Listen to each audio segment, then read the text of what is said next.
Dobrý den z Jeseníku, dnes se vydáme k Rešovským vodopádům. Půjdeme přes Vanový pramen a Fialův mlýn. Tak jdeme na to.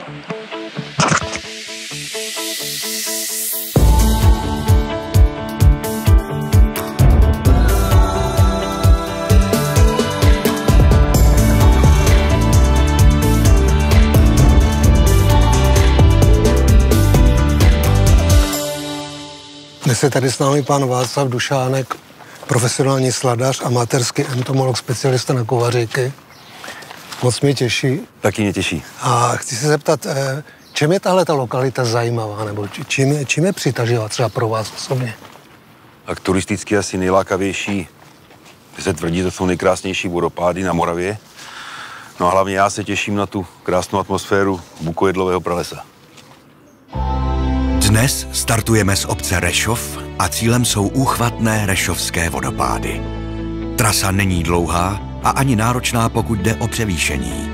Navíc náš host, který je vášnivým entomologem a milovníkem přírody, nám umožní nahlédnout na Jeseníky zase z trochu jiné perspektivy.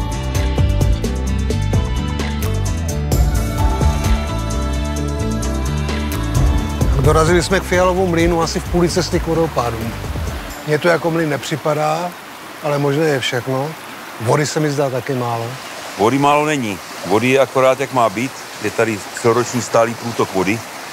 To je způsobený tím, že říčka Huntava pramení ze skalského rašelniště, takže je ideální místo na stavbu mlýna. Je zajímavé, jak ta Huntava odpovídá tomu, jak to vypadá ten potok. Že ten název je úplně Huntava. Je to prostě Huntava. Za chvíli už nás přivítá unikátní místo, Moravský prales. V jeho majestátnosti, kterou tu vyklenul běh času, nám náš dnešní host poví o svých oblíbených kovářících i o přírodě nedotčené lidskými zásahy. Tak jak jsem pochopil, tohle je vaše oblíbené místo, nebo místa zdejší. Jedno z mých oblíbených míst je to ukázka Moravského pralesa. Rád tady sbírám brouky, ta biodiverzita je tady obrovská, z čeledí, korovníků, tesaříků a hlavně mých oblíbenců kovaříků. Tyhle ty mechem porostlé kmeny, už se to dneska moc nevidí, tolik ležícího dřeva na jednom místě. A i ta druhová pestrost ukazuje na to, že toto místo má historickou kontinuitu, že je to původní. Není úžasné, když pro naše pivo dělá člověk s takovou znalostí a láskou k přírodě? Jsme rádi, že se pan inženýr Dušánek podílí na pečlivém výběru sladů pro pivo Holba, protože vedle vody a chmele je to třetí klíčová surovina pro jeho vaření.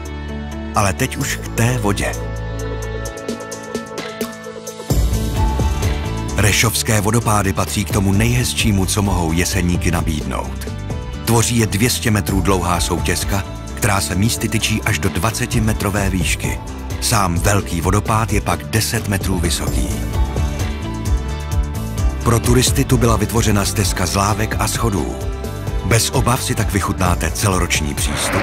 Pan Dušánek mi utek. A možnost pozorovat proměnlivé chování přírody v každém ročním období. Tak jsme nad druhým Rešovským vodopádem. Dál už to nejde, údolí se otevírá. Ale vody je tady opravdu hodně. I chladno, příjemně. To je právě to, čím je to nejen tady, ale co je významný vlastně vůbec pro celou tu podzemní vodu tady v Jeseníkách, aby se držel přirozený stav koryt, přirozená vegetace na jejich březích, nespoutávat řeky nějakýma korytama, prostě krásní jsou tak, jak jsou. A tady je svět ještě v pořádku. Tak pane Dušánku, já vám moc děkuju, bylo to příjemný den. Děkuji taky moc. Tak děkuji za pozornost a uvidíme se příště, budu se těšit. Naschledanou. Já si tady teď udělám.